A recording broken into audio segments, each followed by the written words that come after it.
Assalamualaikum warahmatullahi wabarakatuh. Perkenalkan, kami dari kelompok 11 kelas TIRM 20. Saya Dewi Lia Sundari bersama teman-teman saya, Kania Sukmatiana dan Mulia Hasana. Di sini kami akan menjabarkan hasil forum group discussion yang telah kami lakukan. Dalam pembahasan kali ini ada 2 poin, yaitu apakah kita siap menjadi mahasiswa berdaya saing di tahun 2050 dan apakah peluang dan implementasi transisi energi di Indonesia pasca KTT G20 Bali. Apakah kita siap menjadi mahasiswa berdaya saing menjelang tahun 2050? Sebagai generasi penentu bangsa, tentunya kita harus siap untuk bersaing di tahun 2050, baik dengan sesama bangsa Indonesia maupun dengan bangsa yang lain, sehingga dapat membantu kestabilitasan negara kita, serta membantu juga untuk cucu dan anak kita di masa depan. Apa saja peluang dan implementasi transisi energi di Indonesia pasca KTT G20 Bali? Contohnya adalah implementasi industri hijau yang berdaya saing. Kemenperin menjalankan program prioritas meliputi peningkatan efisiensi produksi dan sumber daya, pengembangan bahan baku ramah lingkungan atau material hijau, dan produk hijau. Percepatan implementasi juga didukung melalui efisiensi energi dan pemanfaatan energi bersih, serta energi hijau dan terbarukan atau EBT.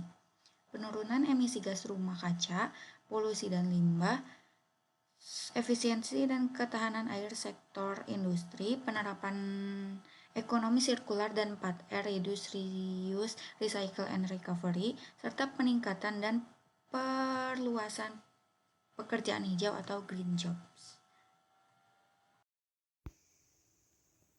Nah, peluang implementasi energi transisi di Indonesia yaitu adalah Indonesia memiliki potensi sumber daya alam terbarukan seperti surya, angin, hidro, biomasa, panas bumi, dan energi gelombang yang sesuai dengan rencana tenaga terbarukan. Namun, dengan adanya peluang yang dimiliki, tentu akan ada banyak tantangan yang akan dihadapi dalam implementasi ini, yaitu yang pertama biaya yang cukup tinggi. Kemudian selanjutnya ada segi sumber daya manusia. Kesiapan SDM juga perlu ditingkatkan untuk mencapai keterampilan tenaga kerja dalam pengoperasian dan pemeliharaan teknologi energi terbarukan. Juga peraturan yang tidak konsisten dapat menghambat perkembangan energi terbarukan, khususnya di Indonesia.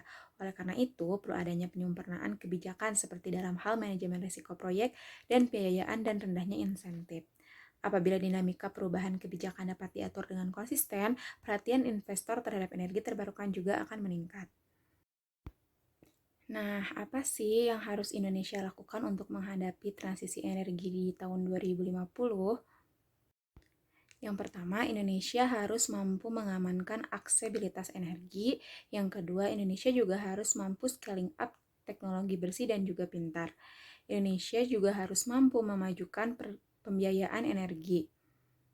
Oleh karena itu, Presidensi G20 Indonesia dapat mengimplementasikan aksi strategis untuk memajukan transisi energi untuk meraih pencapaian konkret berupa Lighthouse Deliverable, yaitu Achieving Global Deal to Accelerate Energy Transition by Achieve Global Target on Energy Access, Escalate Feasible Clean Technology, and Intensify Energy Transaction Financing. Terima kasih, semoga kamu bisa mendapatkan ilmu yang bermanfaat dari presentasi ini. Semoga beruntung.